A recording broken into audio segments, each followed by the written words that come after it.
All right, so welcome back finally after a little bit of a hiatus to the HMG podcast. I am Rob. And I'm Dalton. And we are very excited to be here. As you can see, we've been very busy. One of the main reasons why we had to take a little bit of a break is, one, we had just an explosion of new business, and really one of the main things is this new space here, which we are very, very excited about. I'm pretty hyped. What about you? I love it. It's really vibey. I love the brick wall, the big TV. Yes. It's awesome. It's a cool spot. And it's cool because, like, it's a good starting point. Like, I'm sure we're going to be tweaking stuff. And, you know, we work very closely. One of our partners here with this space is Beauty and Style Network. So as we grow there and as we grow organically, too, with HMG, like, I know we're going to, tailor things here and there and add some cool decorations and stuff like that. Yeah. But we actually just took down the Christmas stuff like yesterday.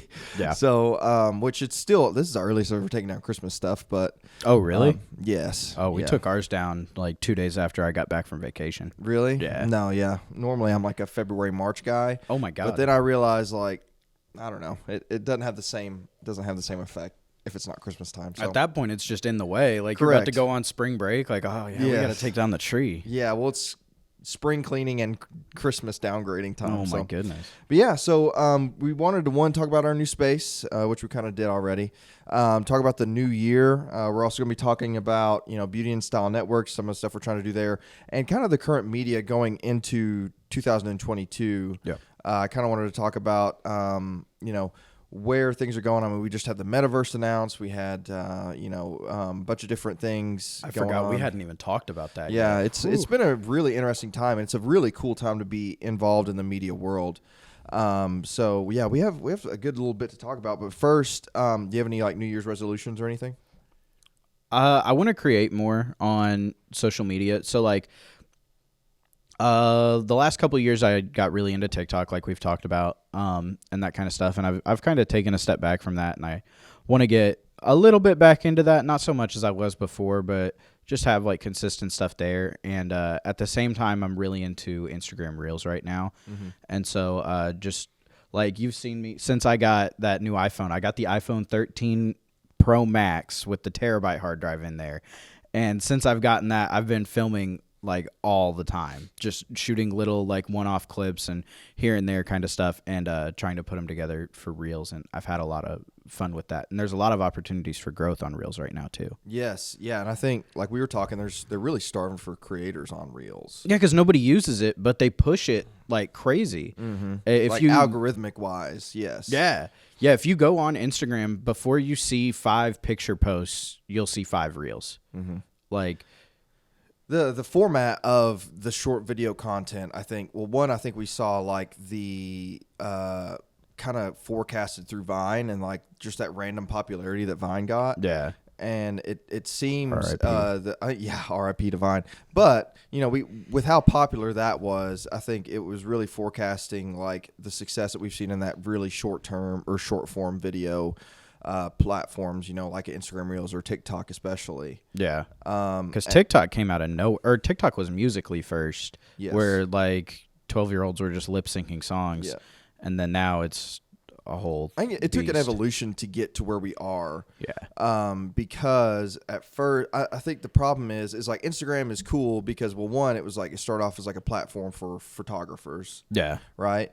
And a way to showcase your work. But then it also made photography accessible to everybody. Yep. And then with the, the increased ability to like take better pictures on your mobile devices and everyone has a camera, then at that point, like it became a lot more accessible. And I think what TikTok has done and Instagram Reels has done is with their in-program editing tools, they have made it to where video is no longer as daunting as like it used to be. Yeah. Like somebody can cut together stuff with their phone if they needed to. I mean, I don't like editing on the TikTok app, but that's how a lot of people do it. Yeah. I mean, and they can do it. And that was the biggest, I think, hurdle that was going to be like the next like big platform was, I mean, because we know video's more engaging. We know video drives traffic. We know video like builds a community and builds like a sense of connection more than photos. Photos still have their place, but we knew all those things about video. It was just whether or not can everybody create video. Right. And I think that's what we're seeing now is like everybody can create video and be creative in the way that they were with Instagram and Facebook. Well, in the way that it's pushed, like, I mean, a lot of digital video, people think YouTube first thing, right? Mm-hmm. And YouTube's a whole different beast. But the way that a lot of these videos are pushed now, it's so just, like, it feels random almost. But it's not because of all the like data and algorithms that the companies have going into what videos you see, right? Based on like your watch time or your likes, comments, this, that, the other, right? But what I think is really awesome about all of it is how just, sure, anybody can create something, but just because you create something doesn't mean that it's even going to get seen, even with all this. Like, you may get 100 views on it kind of thing, you know, however many likes, it doesn't matter. Mm-hmm. But, like, randomly, you could make a video of, this is how I make my coffee in the morning, and you cut it together decently, but it'll get, like, 100,000 views because it's just, like, a sound that got pushed through or something random, and it can just, like, catch fire out of anywhere. Yes. And that's the interesting thing that I've noticed with TikTok and Reels. Because, and you said, you know, when people think of video, they think of YouTube. And I think it's weird because they're almost it's like this weird middle between video and photo. It's its own, like, niche. I mean, it is obviously video. Right. Technically. But, like, there's TikTok creators, and then there's video creators, and there's, you know, filmmakers. You know what I'm saying? Just like how I think YouTube was that in between television and, you know, it's like YouTube was a weird in between, but now it's become its own thing as well. Yeah.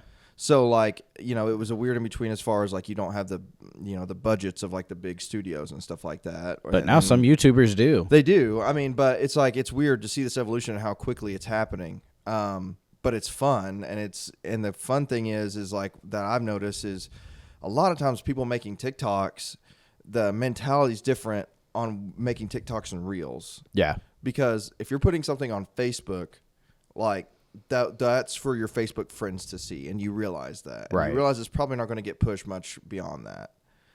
But with TikTok and Instagram Reels, like, you're making stuff with the intention of it going viral because it can just happen to anybody. Yeah. Yeah, anyone who says, like, oh, I just make TikToks for my friends to see. It's a different mentality. Like, you don't, like... You may have started that way, because, like, that's how I was, I started that way. I was like, hey, guys, go watch that TikTok I made of, you know, us doing, you know, dumb stuff in Warzone last night or whatever. And then once one catches fire, that's that sweet dopamine that they give you, and it hooks you in, and then you're like, how do I get this feeling again? Yeah, but it's weird because, like, the way it's phrased, like, cut together and phrased and pushed out, like, you know, you're playing Call of Duty Warzone, which is a video game, so you're playing that, I'm assuming, and you put it on TikTok as if more people than your friends would see it. But what I'm saying is, like, on Facebook, you don't see people on TikTok just being like, I mean, you see people doing, like, I did this today, but it's not like a keeping up with people that I know type deal. I see, yeah. Do you see what I'm saying? Like, it's a totally different vibe. Like, it's more like a flex, flex culture. Yeah, if you're going to do something like that, or you may tell your friends to go check it out, but it's still structured in a way that if somebody random came and looked at it, they would still be able to resonate with it. And it's happening subconsciously because that's how everyone makes it. Like, my wife makes TikToks of our kids, and it's not geared towards our family members. It's geared towards, like, what instead of being like what RJ ate for breakfast today, it's what my 2-year-old ate for breakfast today. Yeah, that's true. Does that make sense? That's true. Yeah. No, I hadn't thought about it that way, but that makes complete sense. And it's a weird phenomenon that I'm kind of, like, looking into and, like, realizing that I think the fact that everybody maybe has, like, a video that just randomly pops off. My wife had one that randomly pops off. Yeah, what was it? It was like what RJ ate at the fair or something like that. Yeah, it was like what my 2-year-old eats at the fair or something like that, and what my toddler eats at the fair, and it's like, going through having all the little it was like the Mario Kart sounds, right, or something like that. Yeah, and it went crazy. I mean, it didn't go crazy viral, but it went viral. But it's also weird because now viral standards are different too. Because it only got 100,000, 200,000 likes. Yeah, like you imagine 100,000 people. Like visualize 100,000, like the entire capacity of Neyland Stadium liked it. Yes, and you're like, man, that's not that much. Millions of people have viewed it. What? Yes. That's crazy. But if you would have put that same stuff on Facebook, it would have been a couple snapshots of, RJ, look, we had fun eating at the fair today. Yeah. or what, RJ had fun eating at the fair today. It's a totally different mindset, but it's not like but everybody's doing it with the intention of getting exposure. Yeah. And it's this weird thing. Like, I don't know. It's something that I've noticed and I find really interesting. It almost reminds me of, it's kind of an older meme now, but it was Dolly Parton posted a meme on Twitter. Mm-hmm. It's probably been a couple years almost, that it was like 4 pictures with different social medias attached to it. And so it was like one of her looking kind of crazy, and it was Twitter, one of her looking really professional, and it was LinkedIn, and then one of like happy, and that was Facebook. And there was like a whole bunch, and it became like this whole trend of like me on different social platforms, how you interact. And I think that's kind of funny how like true that is. It is true, and it's true, and it's funny too, because like it's also funny because and then there was that meme there for a while where it was like me on the photos I post versus me and the photos I'm tagged on. Okay. I don't think I've seen those. No, yeah, it's like that was a while ago. Okay. But that was like, looking really nice and pretty, and then like the ones you're tagged in, the ones that my mom tags me in, it's like, oh, and you look rough. Yeah. Okay. And so that's the trend, but it was, yeah. Yeah, I mean, it's a weird, and then you've got everything else going on in the world, and technology's, rapidly evolving so quickly. Like, it's a fun time to be in media, but it's also like a very, you need to be utilizing it, I think. Yeah. Yeah, dude, the Metaverse is kind of wild to me. Yeah, I want to talk about the Metaverse and because I think it's the first time that a lot of people get that wide exposure. I mean, because I keep up with like virtual reality and a little bit of augmented reality, and a lot of times I don't. Yeah, I mean, I keep up with it just as far as like gaming and stuff like that, like different headsets and stuff. Okay. But what's been interesting is people have slowly been getting entrenched or exposed to augmented reality without even knowing it. Because, like, technically, Snapchat filters are augmented reality. Yeah, Pokemon Go was like the big first introduction to a lot of people. And so, now it's like, or like on Amazon, when we were looking for desks for the new space, you could pull up your Amazon, like the desk that we were going to get, and you just scan your room, and you could walk around. I showed you. Yeah, it was with cool. The phone, and like it's in 3D space, and like you could be like, okay, well the desk will in here. Like it was trippy to like move your phone out of the way and be like, oh wait, the desk isn't actually there. Yeah, it put it right where you thought it was going to be, and I mean, and you could set up where the multiple desk pieces. ended up. So like what you could do is essentially, so we did that to like test the space out to make sure our desk setup would be efficient. And I say it worked. Well, yeah, and what's interesting is like you could essentially build out a whole room, because then you could add different products, and I didn't figure that out until after you left. So I had 2 desks in here and like a little thing. So I mean, it's really we're getting these leaps in technology without even realizing it. I think the pandemic like accelerated that a ton. Yeah, because everybody at what's the phrase, drop of a hat. Mm-hmm. Everybody at the drop of a hat had to just leave work and go home, and now work from home. And like, sure, everybody was like, okay, it's just Zoom, but it's so much more than that. And there were so many things that you got that time of privacy and almost boredom for a lot of people, which boredom in like the human mind has actually created so many of our like most creative inventions, and so many like addresses and letters and like famous pieces of literature come from boredom. You know what's funny? Okay, stay on your thought. Yeah. But there is a quote. I can't remember who it's by, but they said this is on the opposite side. He said, all of mankind's problems comes from man's inability to sit in a room by himself.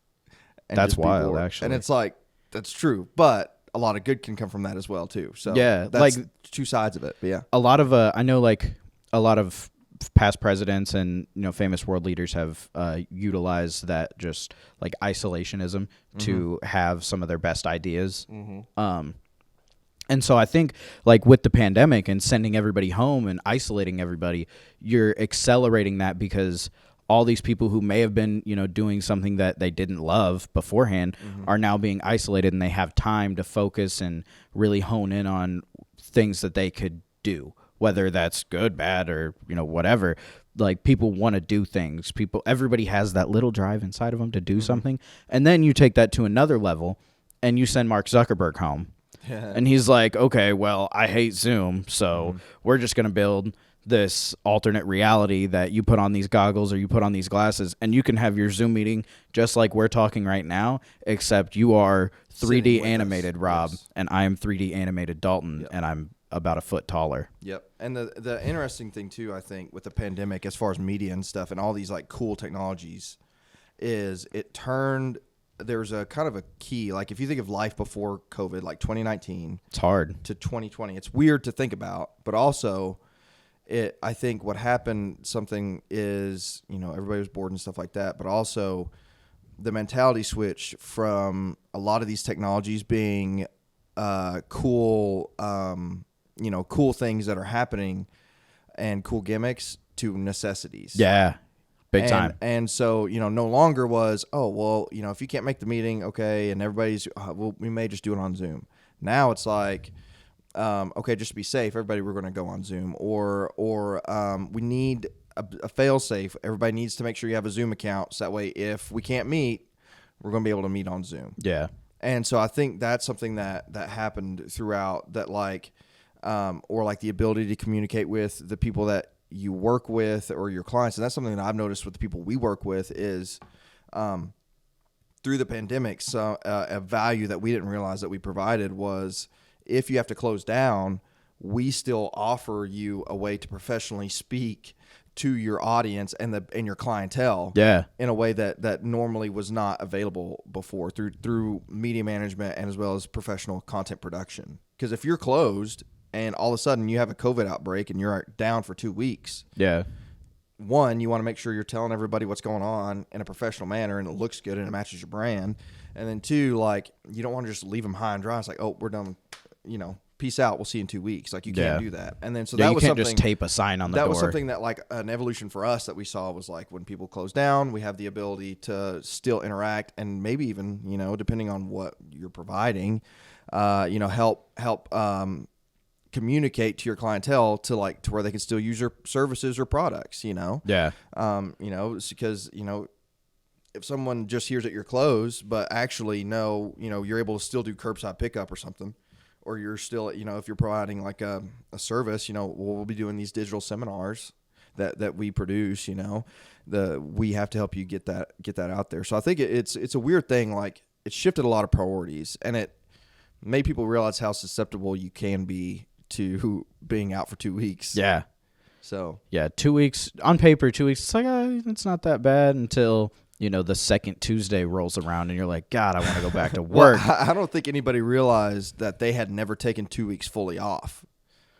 That's the thing that I realized. Isn't that weird? I never realized like how long actually isolation can be. And then so because like as an entrepreneur for me, like I didn't realize, okay, yeah, if I want to take 2 weeks, I can take 2 weeks, but you're still doing stuff. But like, if you're just like, bam, like you can't do anything, then, I think that opened up a lot of eyes, and that's where people want to be prepared now. A lot of people got really good at Warzone. Yeah. Well, that actually worked out that it dropped like right at COVID. So.